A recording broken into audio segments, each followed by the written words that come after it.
लोग हमें मेरा पूर्व चुनाव के अंदर ये कह रहे थे कि मेरा समाज आपके साथ गठबंधन करने से मना कर रहा है, आपको भी अपने समाज की ताकत दिखानी है। जब संविधान ने सबको इजाजत दी है अपनी क़यादत को खड़ा करने की, मेरे साथियों, आज आपको गठबंधन के अंदर क्यों नहीं लिया जाता?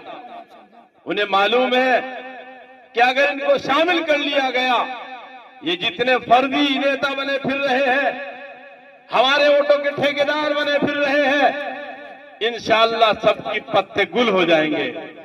अल्लाह ने वो लीडर हमें दिया है। अभी चंद दिन पहले एक पोस्ट सोशल मीडिया पर डाली जाती है जनाब अखिलेश यादव के अकाउंट से। अफसोस होता है उन लोगों के ऊपर जो कौम की रहनुमाई की बात करते हैं, उन्हें कह दिया जाता है अब नया चीज है जिसका